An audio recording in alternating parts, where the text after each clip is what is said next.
그리스도인인 우리는 천지를 지으신 그 하나님이 우주와 역사와 그리고 우리의 인생을 주관하고 계심을 믿습니다.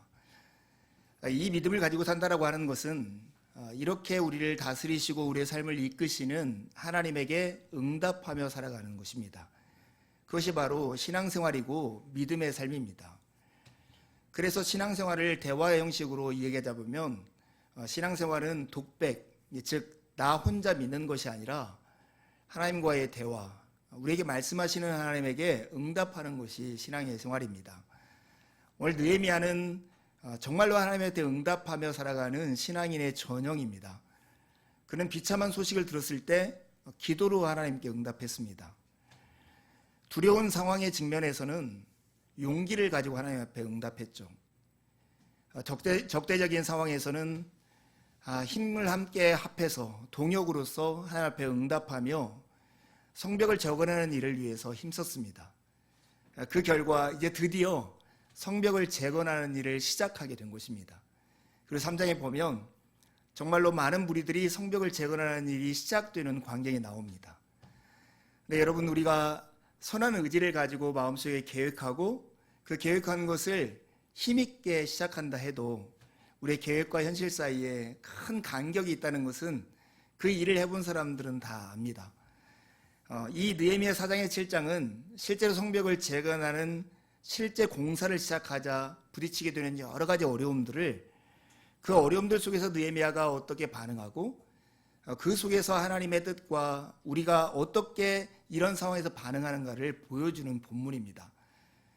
오늘 읽은 느헤미야 4장 1절에서 6절은 산발락과 도비아를 중심으로 느헤미야가 하는 일을 반대하며 도발하는 상황 가운데 느헤미야가 하나님 앞에 그들을 저주하는 기도를 드리는 장면입니다. 오늘 본문 1절에 보면 산발락이 이 느헤미야와 유대 사람들이 성을 건축한다는 얘기를 들어요. 그때 크게 분노하여서 유다 사람들을 비웃으며 하는 말이 나와 있습니다. 이 산발락은 지금 누구에게 이 말을 하냐면 자기 형제들, 즉 사마리아 사람들과 자기에 속해 있는 군인들한테 이야기를 하고 있습니다. 어쩌면 사마리아 사람들과 군인들에게 마음에 힘을 북돋아서 유대 사람들을 방해하고 그를 무너뜨리려고 하는 목적이 있었던 것 같아요. 5가지의 그 자문을 합니다.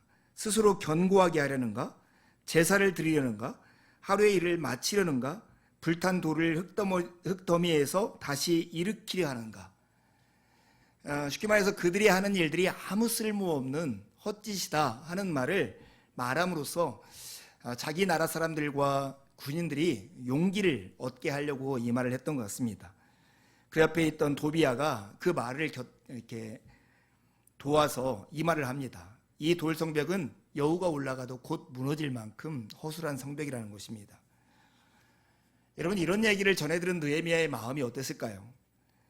성벽을 재건한다는 소식을 듣고 산발락이 분노하여 독설을 쏟아부었을 때 느헤미야는 하나님께 그들을 저주하는 기도를 드립니다. 참 뜻밖이죠. 느헤미야의 기도의 내용이 4장 이후에 나와요. 이렇게 기도하죠. 우리 하나님이여 들으시옵소서. 우리가 업신여금을 당하나이다. 원하건대 그들이 욕하는 것을 자기들의 머리에 돌리사 노략거리가 되어 이방에 사로잡혀 가게 하시옵소서. 그러니까 그들이 욕하는 것이 그들에게 반사되어서 그들에게 이르게 하시고, 그리고 그들이 이방에게 사로잡혀 가도록 만들어 달라고 하는 것입니다. 거기에다가 더 큰 저주가 나와 있는데 5절입니다. 주 앞에서 그들의 악을 덮어두지 마시고 그들의 죄를 도말하지 마옵소서. 그러니까 그들의 죄를 용서하지도 말아달라고 이렇게 요청하고 있는 것입니다. 산발락과 도비아는 대놓고 유대 사람들을 혐오했습니다. 이를 들은 느헤미야는 분노했고 이 분노하는 마음을 가지고 하나님 앞에 나아가서 그것을 토해 놓은 것입니다. 시편에 나와 있는 여러 저주시들을 사용해서 하나님께 기도를 드렸는데, 여러분, 우리가 던지는 질문이 이것입니다. 하나님의 백성이고 하나님의 사람들이 하나님께 기도할 때 아무리 미운 사람들 때문에 드리는 기도다 할지라도 그들을 증오하고 그들을 저주하는 기도를 드리는 것이 합당한가 하는 거예요. 여러분 생각은 어떻습니까? 제가 신학교 다닐 때 어떤 목사님이 학교에 와서 했던 말씀이 지금도 생생하게 기억이 됩니다. 너희들이 학교를 마치고 사역 현장에 가면 실제 교회에서 사역하다 보면 여러 가지 마음의 상처와 너희를 괴롭히는 사람들이 있을 것이다. 그때 이렇게 해라. 하나님 앞에서 울어라. 그러면 사람들 앞에서 웃을 수 있다. 이 말을 해줬습니다. 그 말이 그때 너무나 인상이 깊어가지고 지금껏 기억하고 있습니다. 지금 오늘 느헤미야가 하는 장면이 딱 이런 장면이죠. 하나님 앞에 가서 울어버리는 거예요. 하나님, 저들 때문에 정말 화딱지가 나서 견딜 수가 없습니다. 저들이 하는 말이 저들에게 돌아가게 하시고 하나님, 제발 저들의 죄를 용서하지 말아 주십시오. 이렇게 기도를 드리는 것입니다. 여러분, 우리도 이렇게 누군가가 우리를 막 미워하고 증오하는 마음이 일게 하면 이렇게 기도해도 괜찮을까요? 저 사람이 나에게 하는 것 하나님이 저에게 100배 정도로 벌을 해주십시오. 이렇게 기도하는 것이 타당할까요? 사실 우리가 살다 보면 그런 마음이 들 때가 있잖아요. 하나님을 고자질하면서 하나님께서 그렇게 좀 해주시기를 원하는 마음이 들 때가 있습니다. 여러분, 성경을 읽으면서 참 주의해야 할 것 중에 하나가 뭐냐면 성경에서 우리가 존경하는 인물들이 하는 행동들이 성경에 나와 있고 성경에서 존경을 받는 사람들의 행동이라고 해서 모든 것이 경건하고 선하다고 이해하면 안 됩니다. 오늘 느헤미야의 행동도 심정적으로는 우리의 마음에 이해가 되지만 하나님 앞에서는 합당하다고 볼 수 없는 기도의 태도인 것입니다. 여러분, 느헤미야가 드리는 기도에 두 가지 특징이 있다고 하면 하나는 적나라한 기도이고 다른 하나는 자연스러운 기도입니다. 여러분, 우리도 느헤미야처럼 이 억울함과 원통함, 업신여김을 당하면 자연스럽게 이런 증오의 감정이 나오고 하나님 앞에 우리의 마음을 토할 때는 이렇게 저주 섞인 말들을 가지고 하나님께 탄원을 할 때가 있을 것입니다. 그렇기에 지금 느헤미야가 드리는 기도는 우리가 생각해도 너무나 자연스러운 상황입니다. 그런데 느헤미야의 기도를 잘 보면 그 고위 관직에 있고 백성의 지도자라고 말을 하기에는 너무나 적나라하게 말을 하는 것입니다. 이렇게 기도하잖아요. 그들이 욕하는 것을 자기들의 머리에 돌리사 노략거리가 되어 이방에 사로잡히게 해주십시오. 그냥 자기의 감정을 애둘러서 말하지 않고 수치심이나 주저함 없이 그대로 저주를 쏟아붓는 기도를 하나님께 드리고 있는 것입니다. 여러분, 시편을 자세히 읽다 보면 시편에는 이러한 저주시가 굉장히 많이 나와 있어요. 여러분, 이렇게 건너뛰어서 그러는데 잘 보면 정말 많습니다. 우리가 아까 신앙고백 때 함께 읽었던 시편 23편에도 보면 5절에 이런 기도가 나오죠. 주께서 내 원수의 목전에서 내게 상을 차려주십시오. 이 기도가 뭐냐면 하나님, 나를 괴롭히고 나를 업신여기는 사람들이 있는데 하나님, 그들이 하나님이 나에게 큰 잔치상을 차려줘서 배불리 먹는 것을 그들이 옆에서 침을 꼴깍거리면서 보도록 그렇게 만들어달라고 하는 거예요. 정말 얘들이 약오르게 좀 만들어달라 하는 기도가 사실은 시편 23편 5절에 있는 그런 내용이죠. 여러분, 대표적인 저주시 중에 하나가 시편 109편입니다. 시편 109편 5절에 보면 그들이 악으로 나의 손을 갚으며 미움으로써 나의 사랑을 갚았사오니, 이렇게 하면서 그들을 저주하는 내용이 나오는데 이와 같습니다. 악인이 그를 다스리게 하시며 사탄이 그의 오른쪽에 서게 하소서. 그가 심판을 받을 때에 죄인이 되어 나오게 하시며 그의 기도가 죄로 변하게 하시며 그의 연수를 짧게 하시며 그의 직분이 타인이 빼앗아가며 그의 자녀는 고아가 되고 그의 아내는 과부가 되며 그의 자녀들은 유리하며 구걸하고 그들의 황폐한 집을 떠나 빌어먹게 하옵소서. 여러분, 이게 성경에 나와 있다는 걸 알고 있습니까? 자식은 고아가 되고 아내는 과부가 되고 자식들은 돌아다니면서 빌어먹게 해달라고 하는 기도를 이렇게 하고 있는 것입니다. 여러분, 이렇게 저주시를 들으면 오죽했으면 이랬을까, 이런 마음이 들기도 하죠. 지금 느헤미야가 오죽했으면 이렇게 하겠습니까? 여러분, 누구의 억울함 때문에 이런 증오심을 가지고 이렇게 행동해 본 적이 여러분들도 있을 것입니다. 근데 여러분, 지금 느헤미야가 이렇게 드리는 저주하는 기도하고 예수님의 가르침을 대비해 보면 느헤미야의 태도가 합당하지는 않구나 하는 것들을 우리가 짐작할 수 있어요. 예수님이 산상수훈에서 어떻게 가르쳤습니까? 너의 원수를 사랑하며 너희를 박해하는 자를 위해서 기도하라고 마태복음 5장 44절 45절에 이렇게 말씀하세요. 원수를 사랑하며 박해하는 자를 기도하라는 게 주님의 가르침일 뿐만 아니라 예수님은 당신이 가르치신 대로 그대로 행동했습니다. 십자가에 못 박히신 다음에 예수님을 십자가에 못 박은 자를 위해서 기도하죠. 저들의 죄를 사하여 주십시오. 저들은 그들이 하는지를 그들이 알지 못합니다. 라고 이 죄의 용서를 하는 기도를 하나님께 드리는 것을 우리가 알고 있습니다. 우리는 이런 저주 섞인 기도의 내용들을 보면서 아마 예수님 때는 계시가 이렇게 확장이 되어서 예수님의 가르침을 이해할 수 있는 수준이 되었지만 느헤미야 때는 아직도 그런 수준이 되지 않았기 때문에 미숙하기 때문에 그렇다 이렇게 이해할 수도 있을 것입니다. 하지만 우리가 내 이웃을 내 몸과 같이 사랑하라 하신 그 말씀의 뿌리가 되는 레위기 19장 18절에 이렇게 말씀이 나옵니다. 원수를 갚지 말고 동포를 원망하지 말며 내 이웃 사랑하기를 내 자신과 같이 사랑하라. 나는 여호와이니라. 느헤미야는 충분히 이 레위기에 있는 말씀을 알았을 것이고 이 말씀을 기억하고 있었을 거예요. 그래서 느헤미야가 몰라서 이렇게 했다거나 아니면 미숙해서 이렇게 했다고 말할 수가 없습니다. 이런 난감한 상황에서 우리는 어떻게 이 본문을 이해해야 할까 하는 것입니다. 이 설교를 준비하면서 크게 도움을 받은 책이 C.S. 루이스의 시편 사색이라는 책입니다. 거기에 나오는 좋은 문장이 있어서 제가 가져왔습니다. 길을 가다가 어려움에 봉착하게 된 곳은 무언가 새로운 발견이 우리를 기다리고 있을 수 있습니다. 사방이 막혀 있는 곳은 사냥감이 숨겨 있을 수 있습니다. 제가 오두막 공사하면서 정말 이 말이 딱 맞다는 생각이 들었습니다. 뭔가 어떻게 할지 알지 못할 때 막다른 길이라고 생각할 그때에 내가 가지고 있는 기존의 생각들을 딱 내려놓게 되었고 새로운 생각으로 새로운 아이디어로 일을 하게 되었습니다.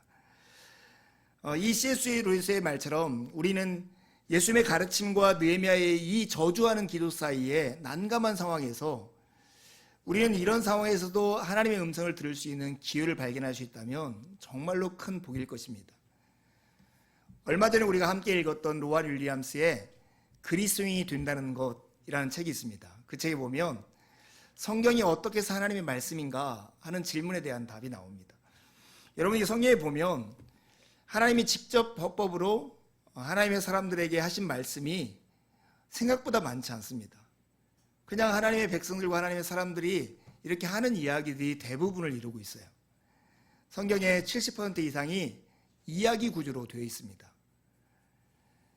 그래서 이 성경이 하나님의 말씀이라고 할 때 이 한 구절 한 구절이 하나님이 우리에게 직접 하시는 말씀이 아니라 성경은 하나님의 이야기로서 우리에게 주어졌다는 것을 기억해야만 이 성경을 이해하는 굉장히 중요한 문이 됩니다.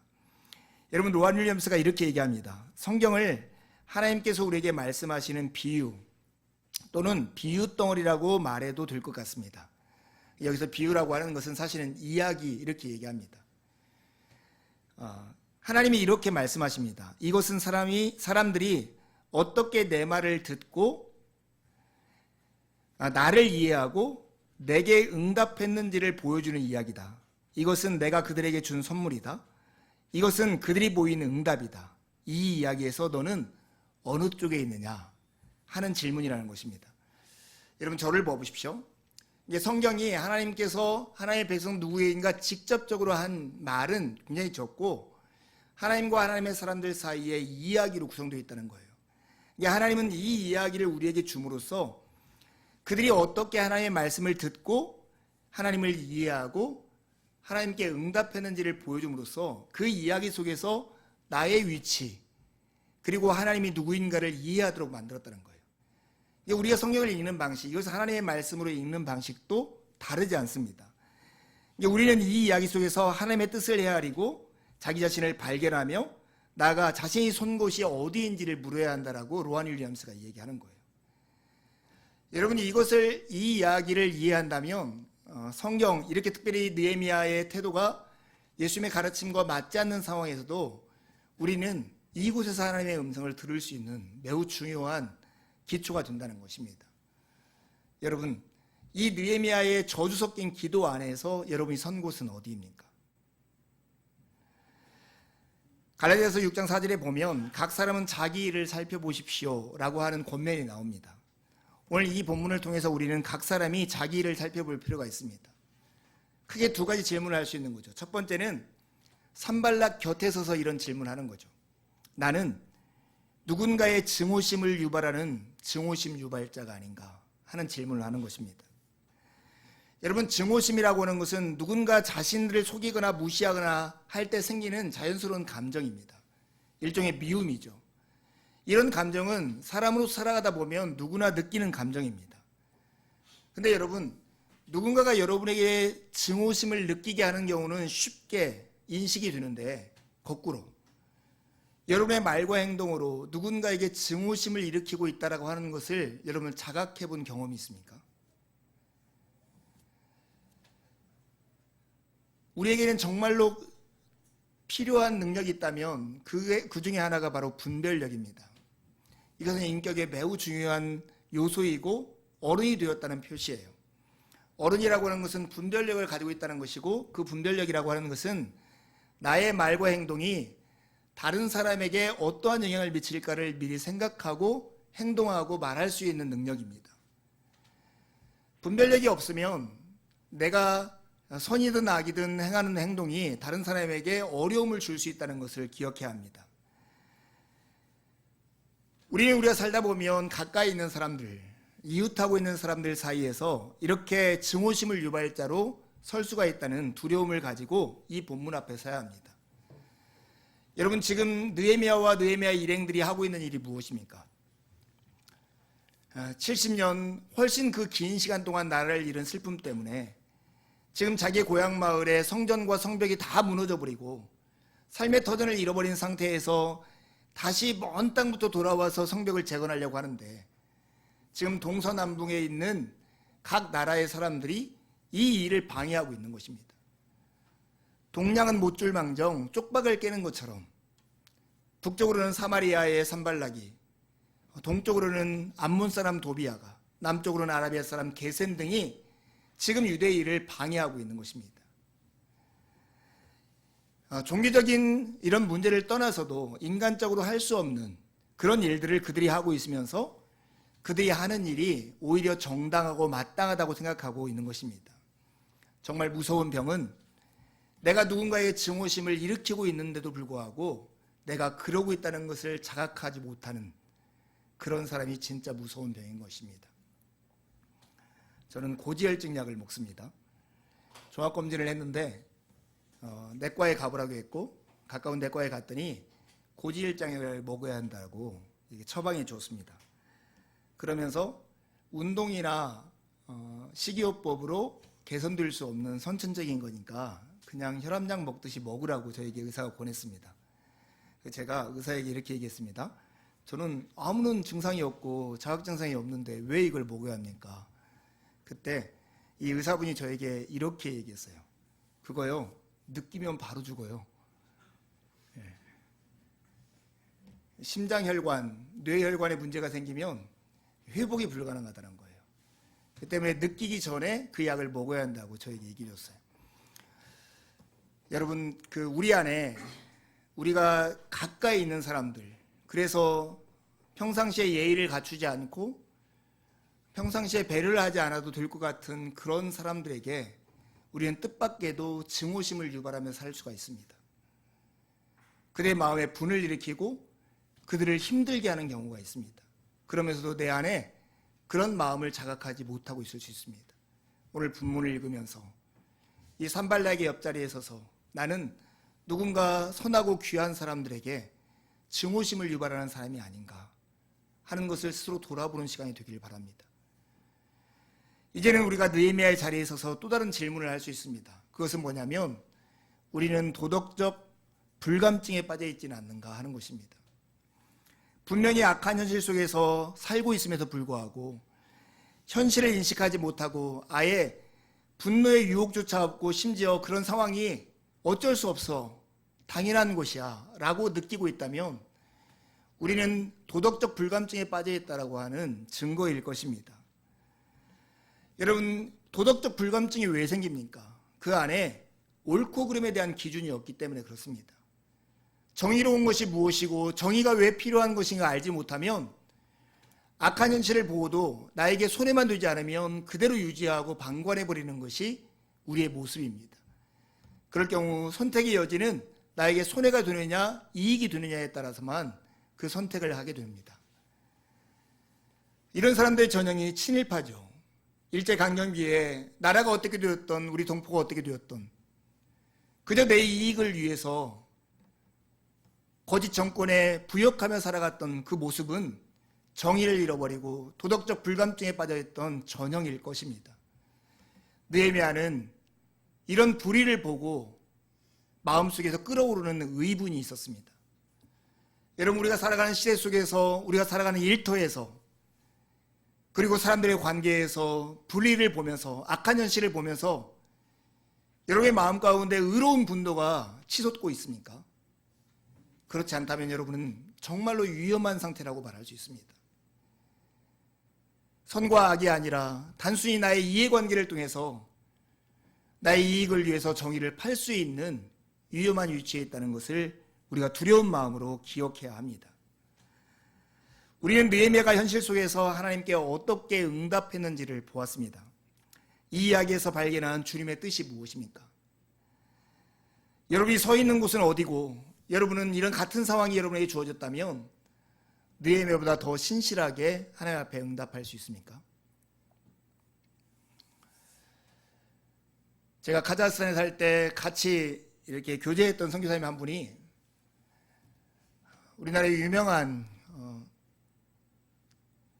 나라에서 운영하는 연구소에서 정년을 하고 선교사로 온 분이었습니다. 그분은 본인이 다녔던 교회에서 선교위원장으로서 많은 선교사님들을 지원하고 후원하는 일을 하다가 본인이 선교사로서 수명을 받고 선교지에 나오게 되었습니다.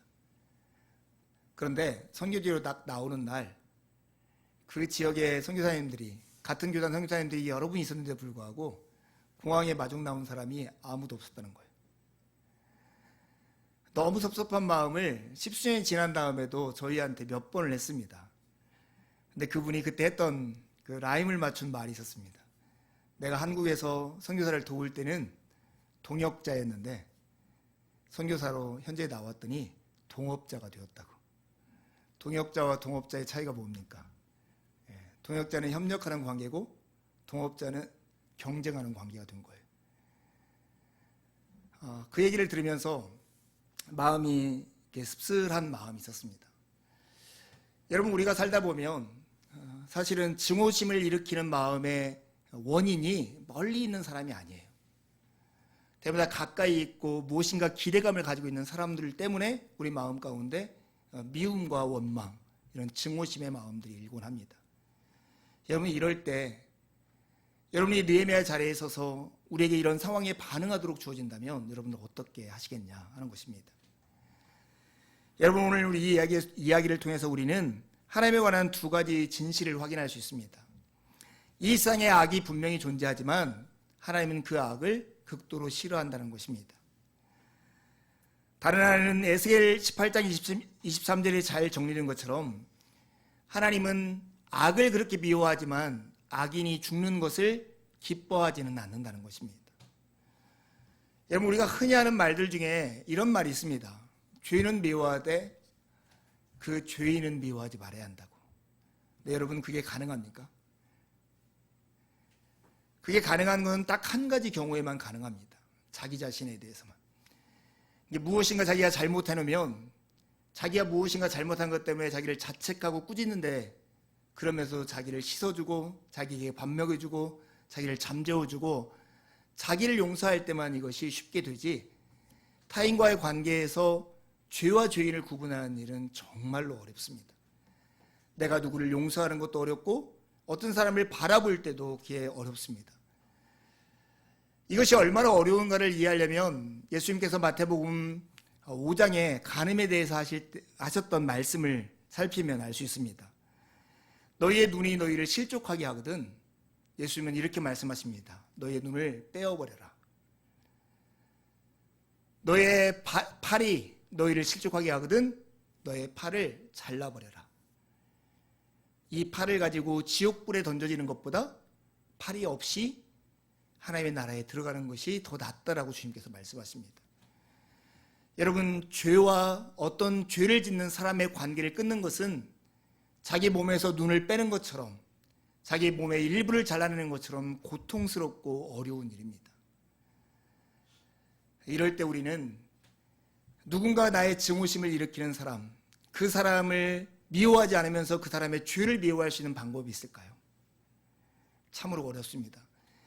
느헤미야처럼 의분을 하면서 하나님께 저주 섞인 기도를 하는 그 자리에까지만 이르러도 신앙에서 대단하다고 할 수 있습니다. 하지만 오늘 주님은 우리에게 완전하라고 말씀하시고 완전한 데 이르도록 우리를 부르고 계십니다. 그것은 바로 용서하는 자리까지 이르는 것입니다. 마태복음 18장에 보면 용서에 관한 말씀이 나옵니다. 베드로가 예수님께 와서 이렇게 묻죠. 주님, 내 형제가 나에게 자꾸 죄를 지으면 내가 몇 번이나 용서하여 주어야 합니까? 7번까지 해야 합니까? 예수님께서 그들에게 대답합니다. 7번만이 아니라 70번을 7번이라도 해야 한다. 주님이 이렇게 말씀하십니다. 여러분, 우리가 누군가에게 그 불의에 대해서 의분을 보여주는 것 이상의 완전한 데 나아가는 것은 오늘 예수님께서 우리에게 요구한 것처럼 같은 용서의 자리에 이르는 것입니다. 이 말씀 뒤에 왜 우리가 용서해야 하는가 하는 것을 보여주는 비유를 예수님께서 말씀하셨는데 그게 우리가 잘 알고 있는 1만 달란트 빚진 자의 비유입니다. 어떤 사람의 빚을 다 갚을 수 없어서 그 채주에게 가서 1만 달란트 빚을 탕감해달라고 했을 때 은혜로 그 빚을 탕감하게 됩니다. 그런데 나오는 길에 자기에게 100데나리온, 비교할 수 없이 작은 돈을 빚진 사람을 만났을 때 우리가 그를 때리고 빚을 갚으라고 채찍질하는 그 모습을 보고 주인이 다시 이 사람을 옥에 가두고 돈을 갚으라고 한 그 비유입니다. 여러분, 예수님은 이 비유를 통해서 우리가 용서해야 할 타당한 이유를 우리에게 말씀하시는 거예요. 우리에게 490번의 용서를 하라고 말씀하시지만 주님은 우리에게 49,000원, 49,000번, 4,900만 번 이상의 죄를 우리에게 용서하고 계시다는 것입니다. 물론 용서는 힘겹고 어려운 일입니다. 하지만 주님이 우리에게 하신 그 일을 생각한다면 오늘 우리에게 용서해야 할 책임과 의무가 있습니다. 볼프라고 하는 교수가 용서에게는 4가지 단계가 있다고 합니다. 첫 번째는 회개입니다. 내가 누군가를 용서할 때는 그 사람만 잘못된 게 아니라 나에게도 문제가 있다는 것을 인정해야 용서를 시작할 수 있다는 것입니다. 두 번째는 용서하는 것입니다. 도로 갚아주지 않고 창조적으로 불의를 행하는 것입니다. 원래 맞으면 맞은 만큼 갚아줘야 하는 것이 정의인데 그걸 갚아주지 않기 때문에 불의이고 갚아주지 않는 것이 온전한 관계를 만들기 때문에 창조적인 불의라고 말을 합니다. 어린 설교에서 이야기한 것처럼 복수한 셈 치고 그를 받아주는 것, 이게 바로 용서입니다. 세 번째는 포용입니다. 다른 사람이 내 마음 안에 들어와서 머물 수 있는 조그만한 빈자리를 만들어두는 것, 그게 포용입니다. 네 번째는 망각입니다. 그 사람이 나에게 증오심을 일으키게 했던 그 일을 애써 잊어버리는 일입니다. C.S. 루이스는 용서를 담배를 끊는 것처럼 해야 한다고 얘기합니다. 담배를 피웠다가 끊어보신 분이 계십니까? 제 주변에 보면 담배를 끊는 사람들 보면 작심삼일 이야기를 참 많이 하더라고요. 끊겠다고 마음을 먹고 한 사나흘 지나면 다시 피게 되고 또 마음을 먹고 사나흘 지나면 다시 피고 이것을 1년에 몇 차례씩 하는 사람들을 보았습니다. 용서를 담배 끊듯 해야 한다는 것은 우리가 누군가를 용서할 때 490가지의 죄를 용서해야 하는 게 아니라 한 가지 죄를 490번씩 용서하면서 그 죄를 잊어버려야 한다는 것입니다. 여러분 주위에 여러분의 마음에 증오를 일으키고 하나님 앞에 저주하는 기도를 드리도록 여러분을 힘들게 하는 어떤 사람들이 있습니까? 여러분 안에서 분노의 마음이 일어가는 것이 비정상이 아니라 여러분의 선의 기준이 있다면 당연한 것일 수 있습니다. 하지만 복수를 통해서 정의가 이루어질 수 없고 평화가 만들어질 수 없습니다. 그러기에 우리는 주님의 길을 쫓아갑니다. 그게 바로 십자가이고 그것이 바로 용서입니다. 용서는 나의 팔을 잘라내는 것처럼, 눈을 빼는 것처럼 고통스럽고 힘든 일이고, 담배를 끊는 것처럼 우리가 매일 반복해야만 그것이 가능하고 지어질 수 있는 일입니다. 그렇지만 주님은 우리에게 이 자리에까지 나오라고 우리를 초대하고 계십니다. 예수님의 십자가는 비천함의 상징이 아니라 영광의 상징입니다. 십자가로 악을 이긴 그리스도의 제자들은 폭력으로 악을 저항하는 대신에 순교를 함으로써 예수 그리스도가 누구인가를 증언했습니다. 비폭력 운동, 그것은 폭력의 용기로 맞서 진리를 선언하는 일입니다. 우리가 증오심을 일으키는 사람에게 복수 대신에 용서를 하는 것은 이 세상의 주권자가 그리스도이시고 그리스도의 뜻이 이 땅에 이루어질 것을 믿음으로 증언하는 일이 될 것입니다. 하나님의 힘주시는 은혜로 이번 한 주 동안 여러분의 모든 삶의 현장에서 의분을 넘어서 창조적 불의가 나타나는 한 주가 되기를 간절히 바랍니다. 함께 기도하시겠습니다.